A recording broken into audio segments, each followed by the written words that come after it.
In the decades before the Civil War, cotton plantations of the Deep South depended on the forced labor of slaves. By 1860, cotton was the backbone of the Southern economy, and enslaved people numbered in the hundreds of thousands in states like Alabama and Mississippi. On plantations across the fertile Black Belt, enslaved men, women, and even children toiled from dawn until dark to feed the demand for cotton. Their daily existence was ruled by the rising and setting of the sun, the whims of the overseers, and the draconian laws of their system. Today's analysis is going to draw on some primary sources: slave narratives, interviews, plantation records. We're going to examine how enslaved people lived out their daily routines, dealt with the work conditions, the punishment, even a little bit about family life, and how they coped under this system. We're going to look at different slave journals and try and piece together how a daily routine would go, at least as much as we can. So first, let me welcome you here. It's good to meet you all. If you're new to the channel, I invite you to, while enjoying the content, click the subscribe button. And if you're returning, it's good to see you again. For those who are supporting on the Patreon, thank you once more. With that out of the way and welcomes all said and done, let's get on to the topic for today. As usual, nice and relaxed. Let's take it slow. First, we'll talk about the daily routine on a plantation. Enslaved field hands on cotton plantations led lives strictly governed by the demands of the cotton crop. A typical day would begin before sunrise. On many plantations, the horn or bell sounded in the pre-dawn darkness.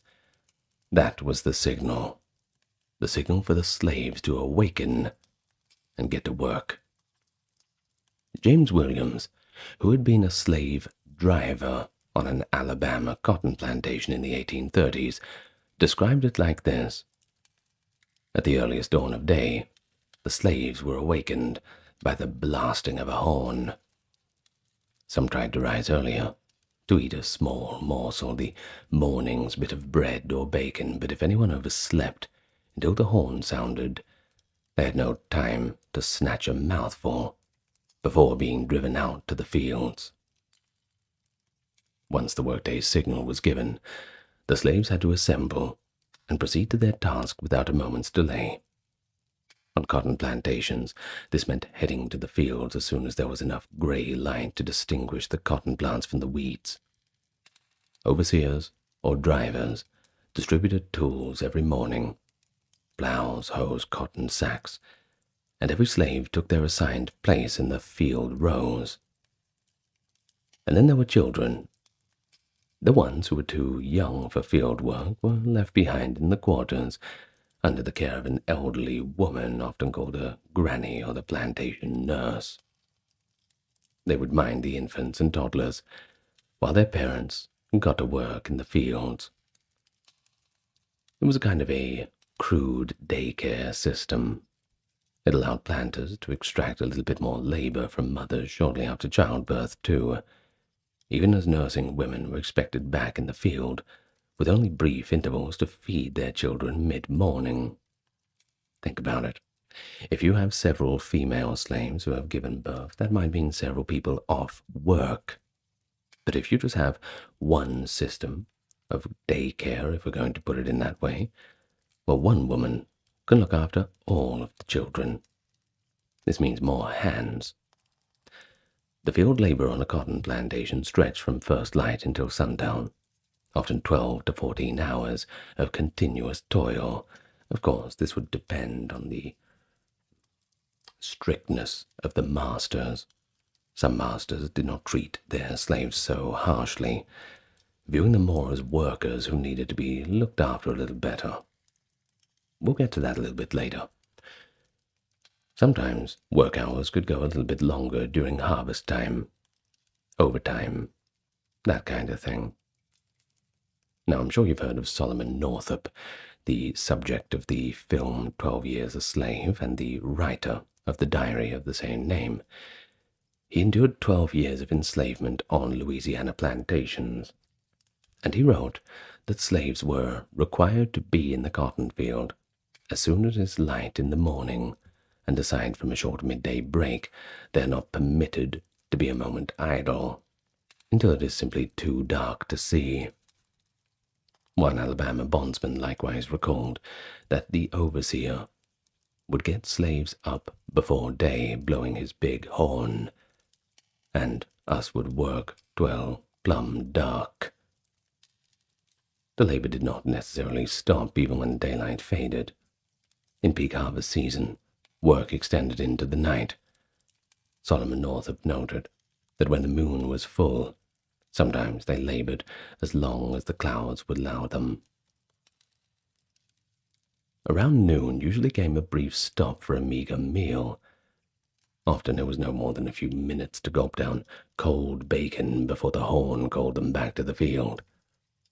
After this hurried lunch, the grueling field work resumed for the rest of the afternoon under the blazing sun. Enslaved people chopped weeds with heavy hoes, guided mule-drawn plows, or in the harvest seasons, picked cotton balls and stuffed them into long sacks, slinging them over their shoulders. Of course, the work was not only back-breaking, but also monotonous. All this while requiring a constant speed and rhythm. And that's where the drivers came in. You know where we get the word slave driver. Well, it'll take on a little bit of a more literal meaning with this talk. Drivers like James Williams moved up and down the rows to urge the laborers forward, with threats of lashes if anybody was lagging, under the overseer's watchful eye, often from horseback with whip in hand. The line of slaves had to keep bending, chopping, picking in unison. No excuses, no slacking.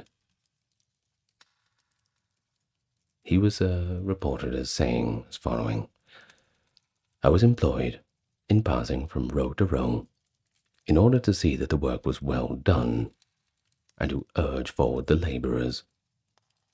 Of course, you must remember that he was coerced in his role as a driver. Falling behind could mean a beating on the spot. Sundown did not mean the end. Daylight faded.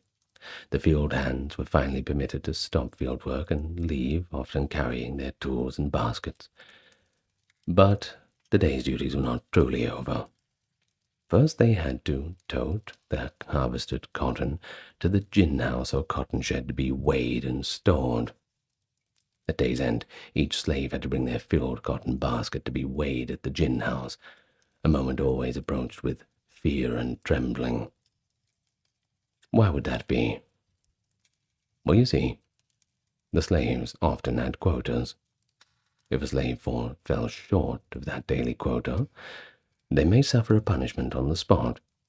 If they exceeded it, the master might simply just raise the quota for the next time, viewing them as a good worker, capable of more.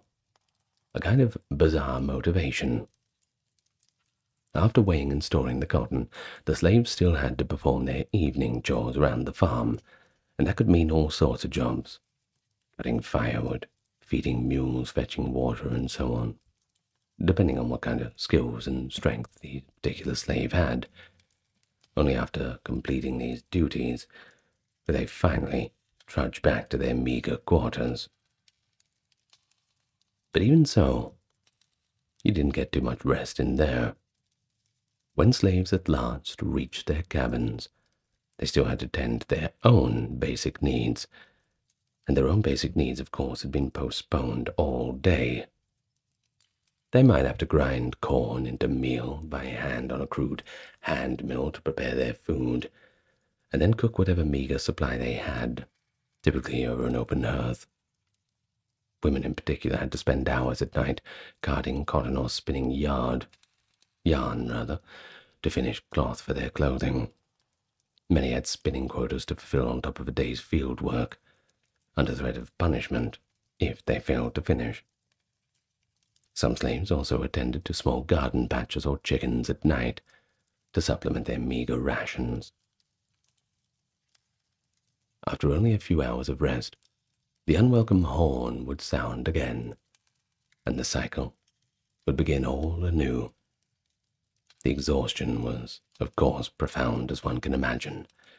Even Sunday, the slave's supposed day of rest, often had to be used to finish the leftover tasks or personal chores. If you didn't get that done, Monday might have a whipping in store for you. Although it did offer a brief chance for worship or family time in many cases. So this gives us a bit of a picture of the average sort of routine, of course. Different places had different things going on. Some worse, some better. It all depends on the management. Just like a normal workplace in our modern era. So let's talk a little bit more about the work conditions now.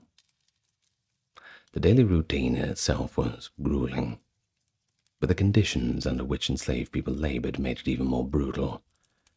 Enslaved workers on cotton plantations faced relentless physical demands, along with inadequate provisions and poor environments designed to extract maximum labor at minimum cost. Contemporary accounts highlight the extreme fatigue and suffering that pervaded the work experience of field slaves.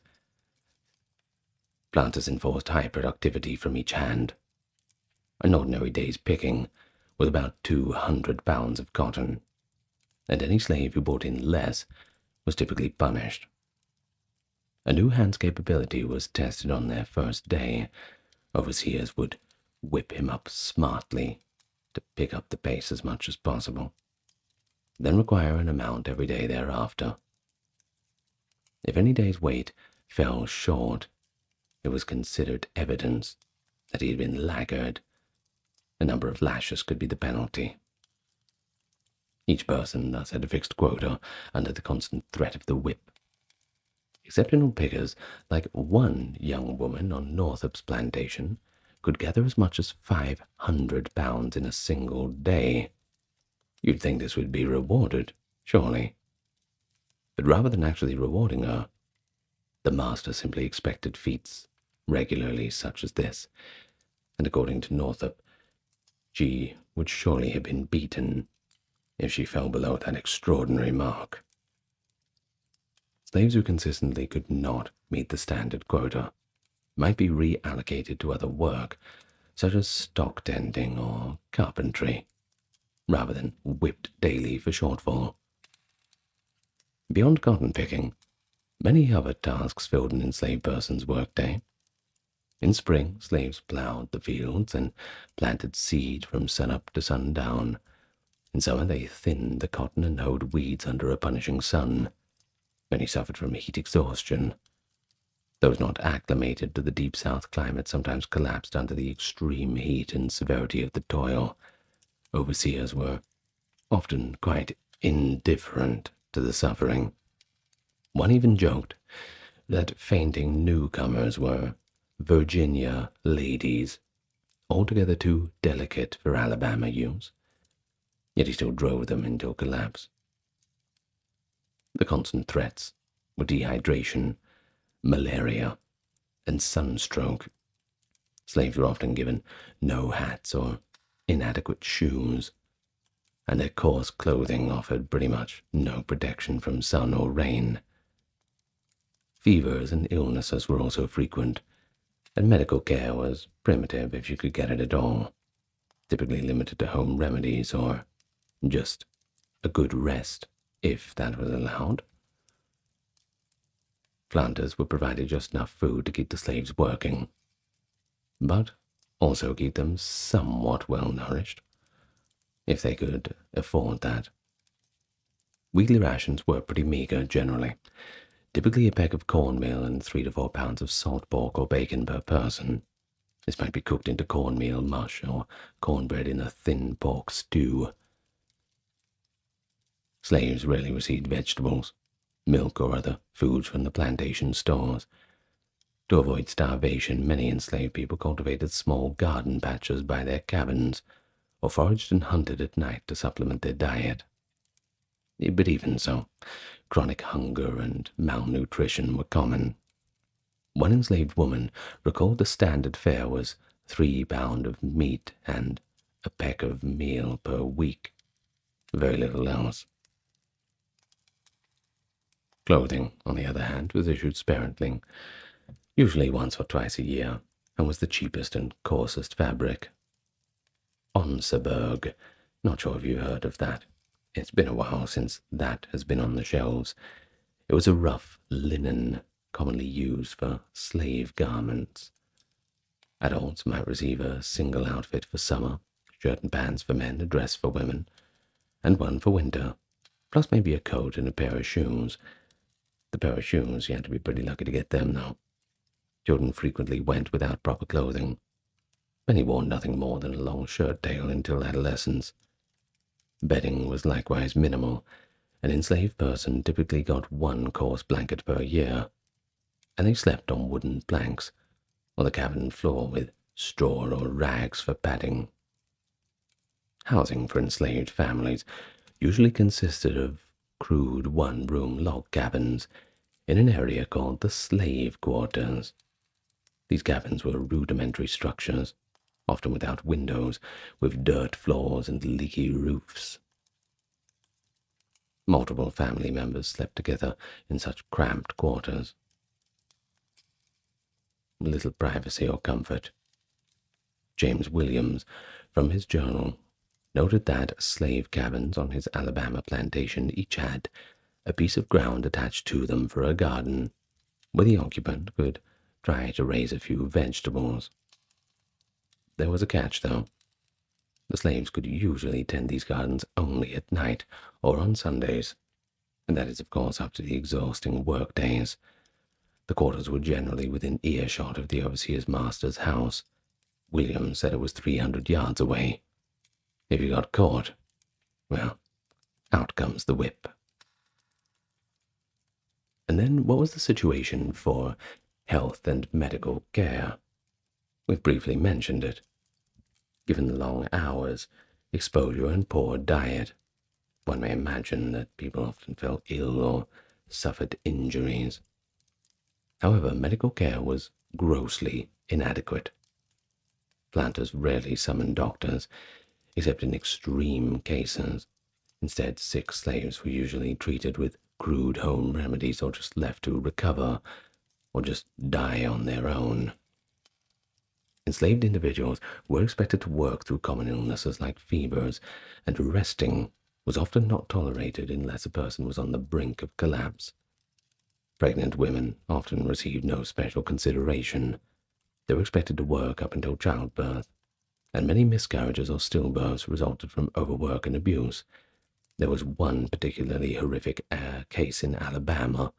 An overseer whipped a heavily pregnant woman named Priscilla until, quote, she was delivered of a dead infant at the foot of a tree where she was tied. Now that is tragic. It was apparently reported in the same source. The overseer had later laughed it off as a small incident. Things like this to show that enslavers generally viewed slaves only as laboring property, not as humans to be cared for. But when they did receive medical care, it was usually under the guise of not wanting to lose one's investment. Think about it. A plantation owner, a slaver, someone who would purchase slaves, well, if he was going to pay a certain amount of money for a slave, he didn't want that person to succumb to some illness who could be cured quite easily. So it really would depend on the situation.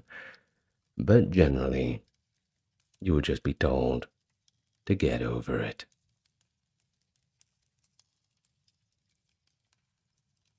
Let's get into a little bit more about punishments and control. I know, it's not like we're moving into brighter territory, but, well, you knew what you were in for when you clicked on the video. Plantation slavery was, of course, maintained by this underlying threat of violence and punishment Enslaved people were subject to brutal physical discipline for a host of real and sometimes perceived infractions, or simply just to enforce total control. First-hand accounts provide pretty stomach-churning details of whippings, torture, and other abuses that were part of life for slaves in the Deep South cotton plantations. We've certainly seen the videos of the torn and ripped up backs of some former slaves. Horrifying. Of course, that was the job of the whip, the planter's primary tool of discipline. It was often made of braided cowhide. It could flay your back to ribbons. It was used so commonly that countless slaves bore permanent scars crisscrossing on their backs. The standard severe whipping was often set at 39 lashes. By custom, and some state laws even codified 39 as a limit. But overseers frequently exceeded that limit with impunity. Whippings were administered for endless reasons. Failing to meet the daily picking quota was a frequent cause. Northup had noted in his writings, after weighing, following the whippings for those who fell short. There was a scene actually in that film when they're all weighing the cotton hoard at the end of the day, and very casually the master, after measuring and finding a certain weight to be inaccurate, just nonchalantly says, "Okay, take them away to be whipped." Poor old slaves just, well, I suppose it happens so many times that they just get used to it, as much as you could. In fact, the slaves might also be flogged for any perceived disrespect, slowing down, breaking a tool by accident, or even in some cases just having a sullen expression, a bad attitude. Punishments were often inflicted publicly as a warning to others. Enslavers devised other cruel punishments too beyond whipping. Some enslaved people were confined in shackles or iron collars for days. Others were put in the stocks, that medieval-looking wooden frame sort of sits around your hands and feet, sometimes, or just with your head and your hands through it. And that is a punishment that's pretty severe. One Alabama slave was actually left in stocks for days, and he actually died in there, the poor thing. Torture also was not uncommon. James Williams recounted an overseer tying a runaway to the ground and using trained cats to claw his back. How grotesque. In another case, an overseer punished an enslaved man by burning him with hot wax, illustrating the sadistic lengths of the cruelty. Of course, always under the constant threat of such brutality. The threat of death, or sale, also loomed as ultimate punishments. If a slave resisted or struck back, they could be killed with very little repercussion. More commonly, rebellious slaves were sold off to the Deep South trade as a punishment, permanently exiling them from their family. Family separations were themselves a deliberate, controlled tactic. The wife or child of a disobedient slave might be sold away to break the slave's spirit. As one 1830s anti-slavery report lamented, I quote, "Brothers and sisters, parents and children, husbands and wives are torn asunder and permitted to see each other no more. These acts are daily occurring in the midst of us." The constant fear of being whipped, maimed, or sold, that was a psychological terror. One of the most horrific punishments was reserved for runaways, if people had the guts to try it. Many did, though. Last resorts, a lot of them were driven to that. Plantation owners employed armed patrols and packs of trained bloodhounds to hunt fugitive slaves. If they were caught, runaways would be savagely whipped, mutilated, or even just killed as examples. James Williams recounts how a man named Little John ran off and was pursued by hounds. Well, guess what? They found him. His body was, I quote, dreadfully mangled and gashed by the teeth of the dogs, entrails strewn about. Such ghastly scenes were extreme, sure, and they didn't happen too often, but they weren't unheard of. Even the possibility of being torn apart by dogs or killed for trying to escape cast a very long shadow, deterring many from attempting flight. Overseers were the paid enforcers of this brutal regime, and it was very hard to find somebody to do that job. Often poor whites were hired for their toughness, and they had a reputation for cruelty. They wielded virtually unchecked power on the plantation, answerable only to the master. William's overseer in Alabama, a man named Huckstep, became notorious for his violent discipline. He even whipped that pregnant Priscilla until she miscarried. Huckstep's reign of terror was such that when he was badly injured in a horse accident, the slaves secretly rejoiced, reportedly thanking God that the devil would take him at last. Such a rare glimpse into slave sentiment shows how deeply hated a cruel overseer can be. Well, to sum up, the slave system relied on this spectrum of punishments: daily whipping and humiliation up to torture, killing and family destruction to enforce submission. Enslaved people lived under a state of siege, physical and psychological, never knowing when the next act of cruelty might occur. That many survived it all under these kinds of conditions, it must be a testament to resilience, that's for sure, even as countless others perished or were simply broken by the brutality of it all. But of course, among all the misery, life must go on. Despite all the dehumanization, the slaves formed families and communities, creating a social world of their own within the confines of their system. However, family life under slavery was, as you can imagine, fraught with anxiety and heartbreak. They could get married, sure, but the marriages had no legal standing. Families could be torn apart at a slaveholder's whim, and even every family bond was vulnerable to the slave trade breaking it apart. Slaves did marry, or take up at least with a partner, and strove to maintain family units as much as possible, often held informal marriage ceremonies. A common tradition was jumping the broom.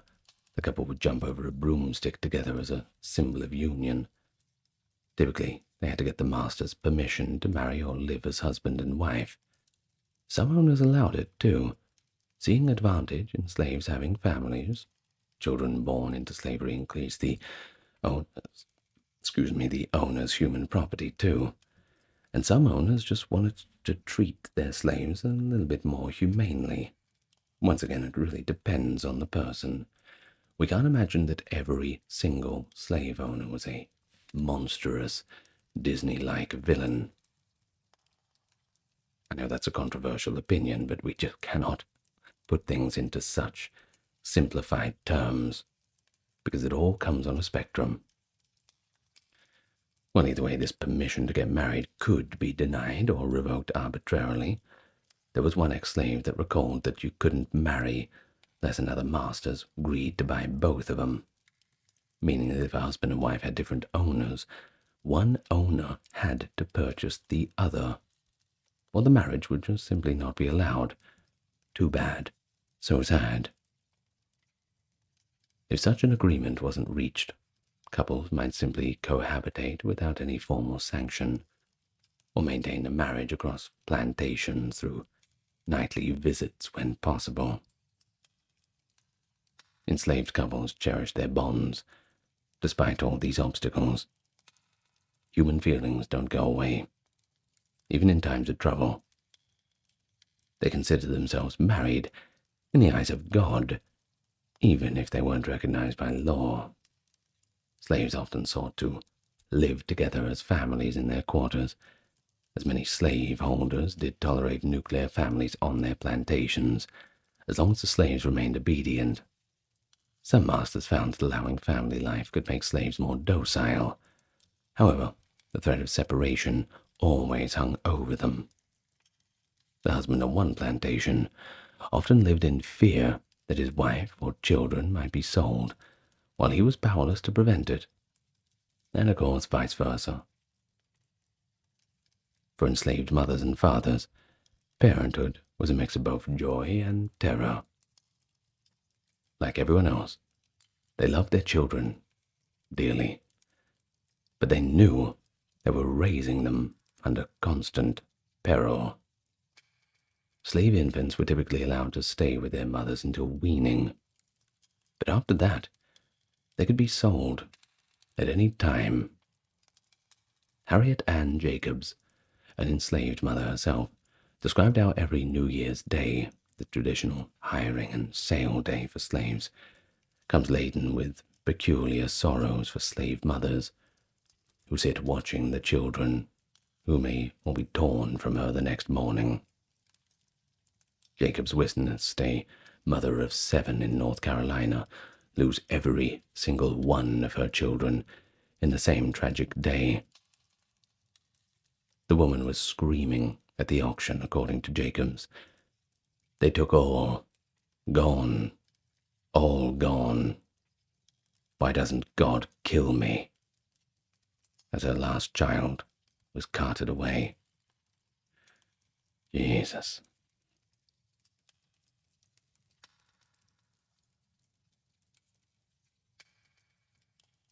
Such scenes were daily, hourly occurrences. Jacobs attested to this. Every enslaved parent in Alabama or Mississippi knew that their family could be broken apart with the stroke of a pen on a bill of sale. Enslaved mothers tried to shield their children as best as they could. They taught them to be discreet and obedient around the masters from a young age, hoping to spare them from punishment. Mothers and fathers also passed down African-American folk stories, songs, and spiritual beliefs to instill strength and a kind of identity in their children. Many slaves gave their children biblical or familial names, even if the masters assigned them different names, as a way to assert their personhood. Nonetheless, parents had to live with that painful knowledge that they ultimately had no legal right to keep their own daughters or their own sons. The slave child was the property of the master, not their parents. As one formerly enslaved person bitterly remarked, slave parents lived with a peculiar sorrow. They could not protect their offspring from being sold or abused. Extended family and community. In response to these pressures, enslaved people developed extended kin networks and communal support systems. Everyone in the slave quarters became kind of a big old family. Older slaves helped care for the young. An elder might be called an auntie or an uncle by all of the children, whether related or not. If an infant's mother was sold away, another enslaved woman on the plantation would often nurse and raise the child as her own. The slaves took these adoptive bonds very seriously. It wasn't uncommon for aunts, uncles, or even grandparents to step in to rear children separated from their parents. Someone had to step up. These adaptive family structures helped a little bit to offset the trauma of family separations and foster a sense of solidarity in the quarters. If your children were taken away from you, hopefully there would be a good chance that they were simply being sent to their auntie's house.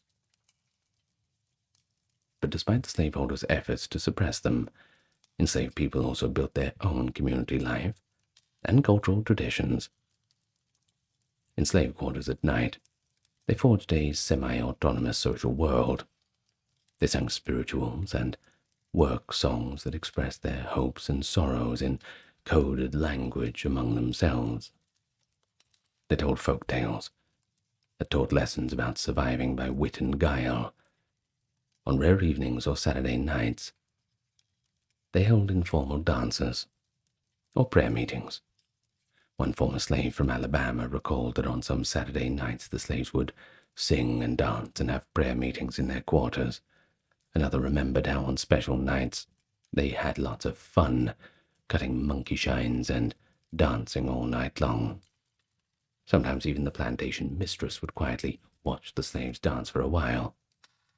Such gatherings allowed enslaved people to enjoy fellowship and at least forget their cares for a little while.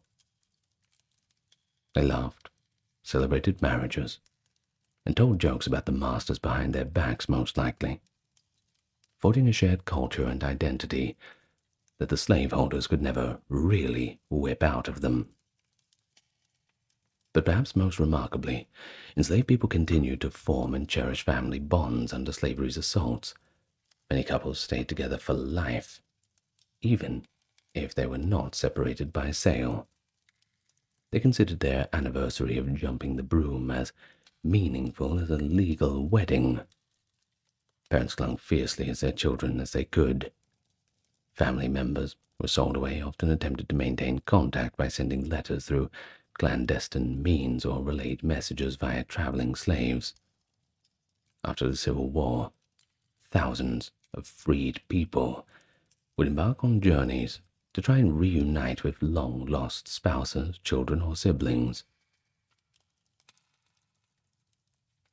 In summary, family life for slaves was pretty fragile, often tragically disrupted, yet never fully extinguished. Enslaved people asserted their humanity by loving one another, marrying and nurturing children under conditions that sought to deny those very human impulses. The family and community they built in quarters provided emotional support, cultural continuity, and a form of resistance to the idea that they were simply property. These ties sustained them through the darkest of times, even as the institution of slavery constantly threatened to tear their loved ones apart. As one formerly enslaved mother had recalled, "They can't chain my soul to earth." Even when her children were sold, she kept them alive in her heart until the hoped-for day of their freedom and reunion came. Resistance and survival. Faced with unrelenting toil and brutality, enslaved individuals developed various survival strategies and forms of resistance, some subtle and everyday, and oftentimes bold and extraordinary. These included quiet subversions on the plantation, cultural and spiritual sustenance, and occasionally open defiance or escape. Together they helped enslaved people preserve their dignity and hope. On a daily basis, enslaved people engaged in small acts to assert some control or at least slow the pace of exploitation. They sometimes faked illness, accidentally broke tools, or more slowly, they worked more worked more slowly than they were capable of, a practice known as foot dragging as a form of protest. An enslaved worker might, for example, deliberately let a plow ox wander off or a cotton branch get damaged whenever the overseer wasn't looking, in order to disrupt the workflow. Such acts had to be subtle. If you got caught, well, you'd be punished severely. But many slaves became very adept at just feigning stupidity or clumsiness to cover minor sabotage. They also stole bits of produce or supplies from the plantation, what one slave called taking back what was owed to supplement their own needs, despite the risk of a whipping if you got discovered. Even maintaining one's dignity could be a form of defiance. Some slaves refused to show pain or cry out under the lash, denying their tormentors the satisfaction of it. Others found different ways to assert personality, wearing bright colors on their ragged clothes, celebrating secret birthdays for their kids, or giving their children dignified names. Such behaviors might seem pretty minor, but they were actually real acts of self-assertion in a system that tried to strip away their individuality. And then there were religion and music. They were crucial coping tools. Enslaved people crafted a rich spiritual life that gave them hope and inner freedom. They held secret prayer meetings at night. One remembered turning a washpot upside down at the cabin door to muffle the sound of their hymns so the master wouldn't hear it.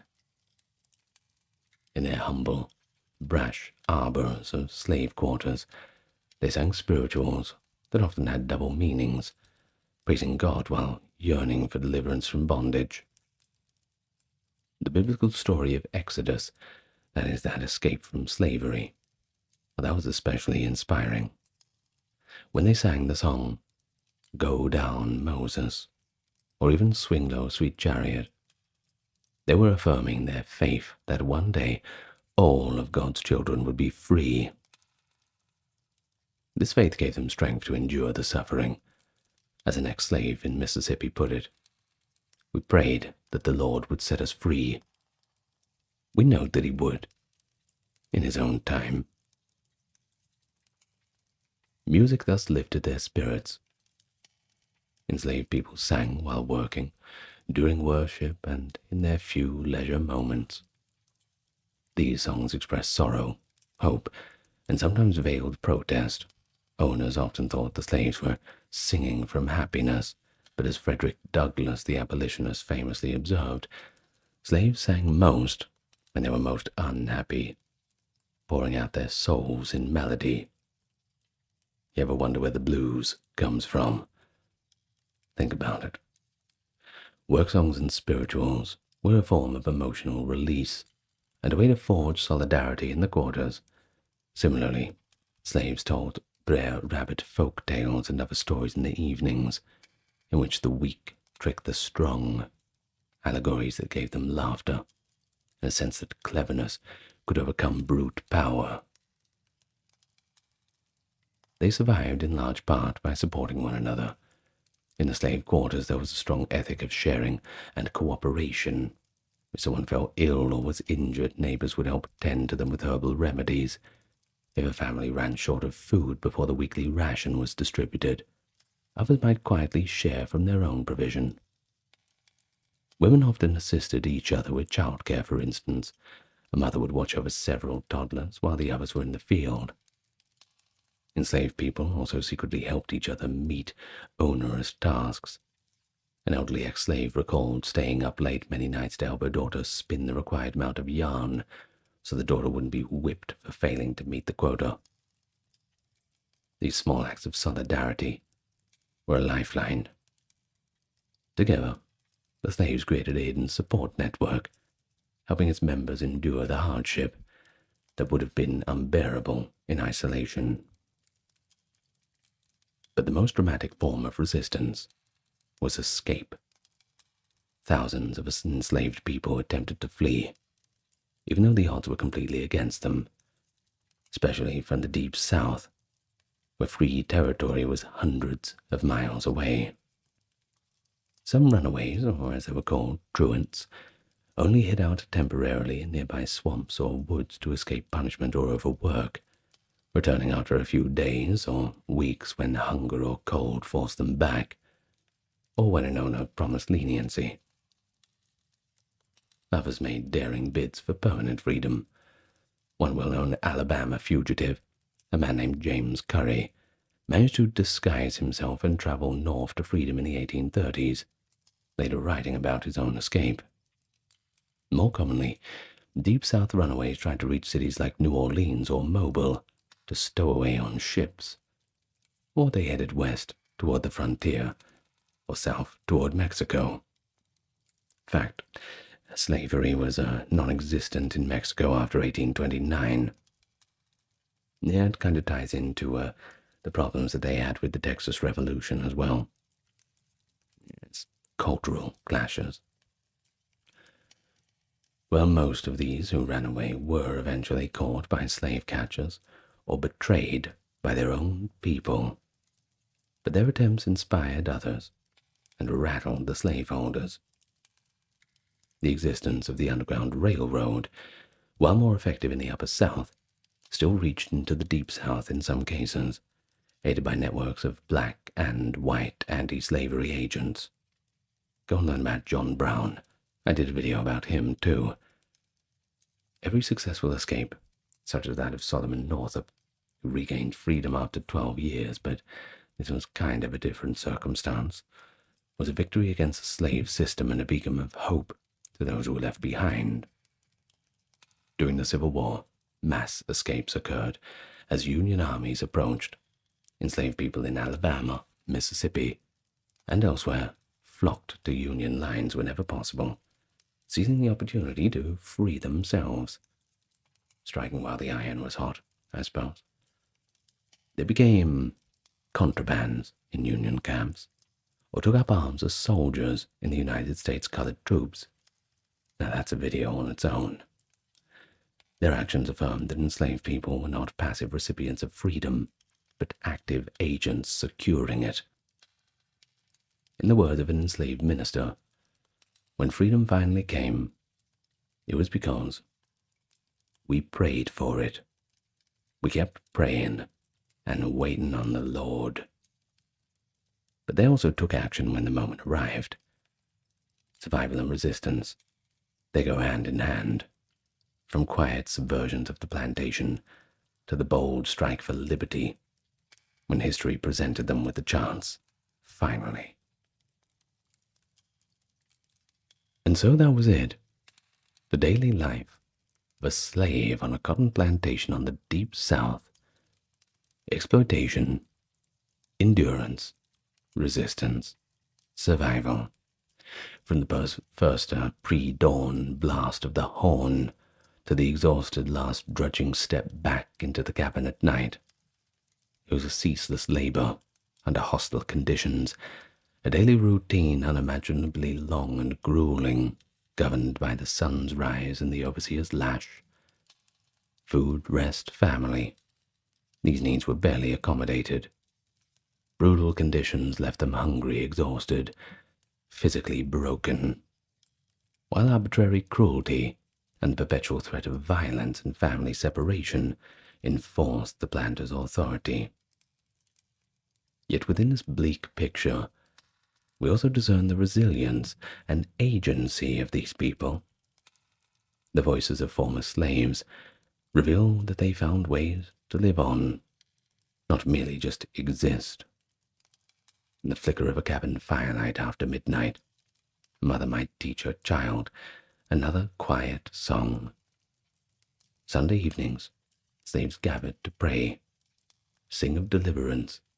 A loving couple would jump over the broom under the moon, pledging themselves that they would love each other, even without legal sanction. At times, when oppression was too great to bear, a brave soul slipped through the net into the darkness to follow the North Star toward that eternal dream of freedom. And such was the paradox of the enslaved life. Extreme impression went with extraordinary fortitude. The historical accounts and narratives allow us to piece together this structured, detailed mosaic of the daily life of a slave. Not a life that anybody would willingly choose. It was imposed by the cruelest injustice. But those who lived it infused it with whatever meaning they could, through family, faith, and resistance. So when we look at the daily routines, the work, the punishment, the family ties, and coping mechanisms, we not only gain a sharper picture of the past, but a deep respect for the human spirit that endured, eventually overcoming this dark chapter in our history. The day-to-day endurance, the quiet resistance of the slaves, helped lay that groundwork for the eventual collective emancipation that came with the Civil War, that crescendo. The hardships they covered were a testament to the strength of the human spirit under this oppression, and when freedom finally arrived, it vindicated the years of faith and struggle that had sustained them. A long nightmare of toil, transformed into a legacy of survival and resilience that I hope inspires you to today. All right, ladies and gentlemen, well, that was a little bleak, but those bleak things with a little bit of light at the end of the tunnel. I'm going to thank my top-tier patrons and supporters, Dark, Kimberly, Christine, Sally, Ember, Susan, Cameron, Legitimus, Carey, Charlene, Linteries, Katiana, Nicholas, Ulfednir, Alexander, Charles, Christine, Dr. Neuro Nerd, Erin, Jaden, Jim, Jeffrey, Jessica, Madeline, Melissa, Orthodox Review, Scott, Stark Factory, Shell, Wendy, Josie, Sarah, Video Man, Ryan, Thor, Cameron, Stefan, Kevin, the HMS HH, Crystal, and Calvary. Thank you so much, everyone. I hope that you learned something. I hope that my perspective on all of this wasn't too bleak for you all. But it's a bleak topic, so give me a break. As always, lots of love to you all, and I will see you for more history next time. Good night, and rest well.